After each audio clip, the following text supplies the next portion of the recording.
Diya manakbet apo ti pinangi sponsor idi ni apo under Mayor Ferdy Medina nga tatang ni apo Mayor Evan. Itultuloy da po ti mang suporta kanya as may sa kadigiti supporter ko dito ken mang tultulong ti financial nga pangangailangan ko ti Jollibee Bigan ken BCS group of companies.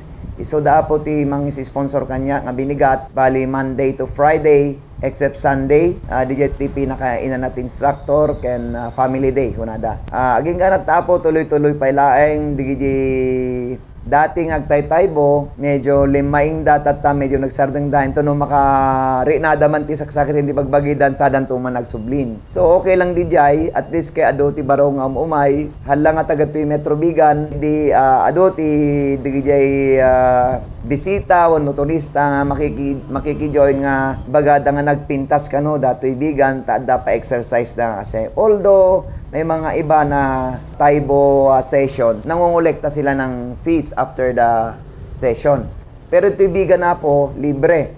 Akas na ko nakada kayo nga sponsor ti City Government of Bigan at saka BCS and Jollibee. So awan ti collection nga mangyari apo no after the session. So libre dato ya po oray sino mayat nga agersisyo umay dalat tapo libre.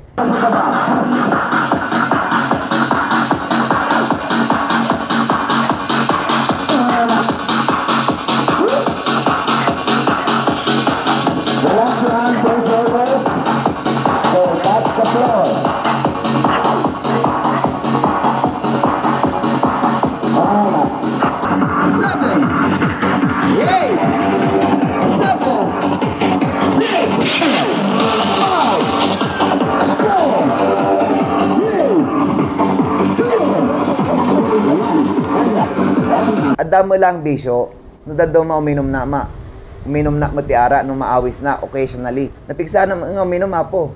Makainom mati upa nga Red Horse nga dito dakkel. So nga nakapsutak pa lang ni Diapo.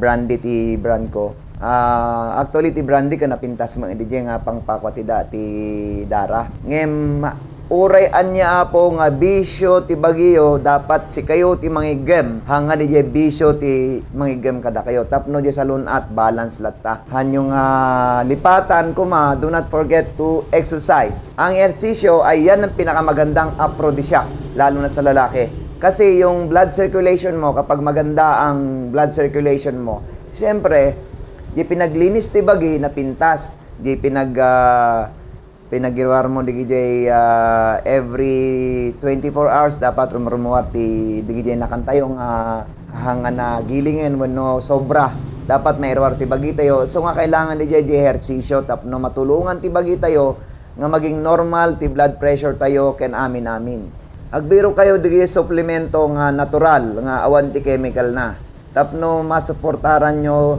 ti bagbagiyo ken da kayo nga medyo above 40 kailangan kay bawasan nyo ti mga anti-carbohydrates sirabi intake nyo ti carbohydrates kami no mga kayon may mayat no basi lang tinagyan ti tiyan nyo tapno no agring kay ti agsapa hanga nadagsen ti bagiyo may mayat no kasi ngam no nabsug ka santo pa lang na mantika nabarteg ka pa baka wala na yung pangarap mo, baka bangungot na lang meron yon. So, mahirap yon. Lahat ng bagay ay may control. Dapat ganun ang gagawin ninyo.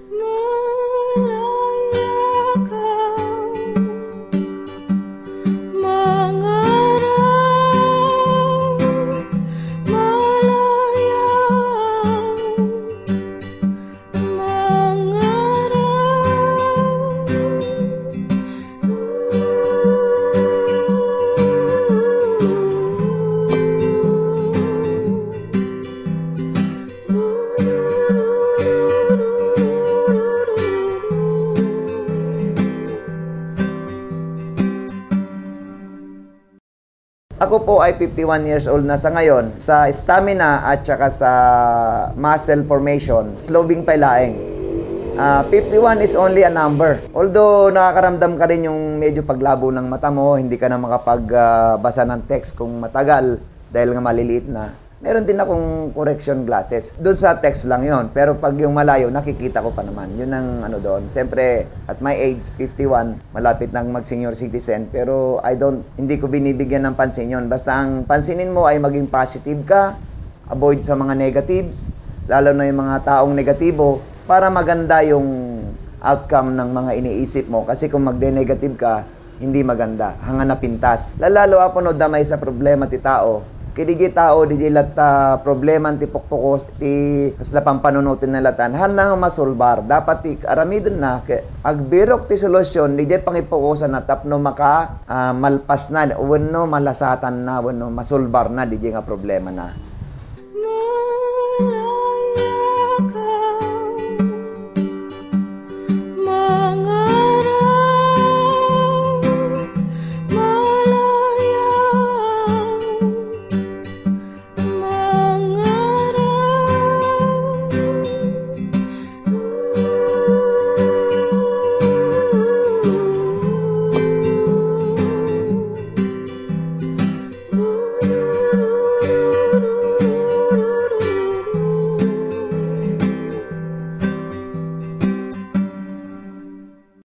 Dati kasasaad ko may baga amaten nga saya mo kanya kung dati united na niya po Diyos kanya kaya pagyamanak ti unay-unay niya po Diyos nga nang ited ti salon at ken pinangisuro ti taybo exercise adu ti matulungam kasi gayam ti mari na ti tao nga adu ti matulungan na taammo nga adu ti matulungan na ti ersisyo.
siyak ni Romeo Mico, gidya nagtatadtoy Liberation Boulevard, number 55 Liberation Boulevard, Bigan City. May sana ang physical instructor, karate instructor, ken networker. Dahito iti biyag ko.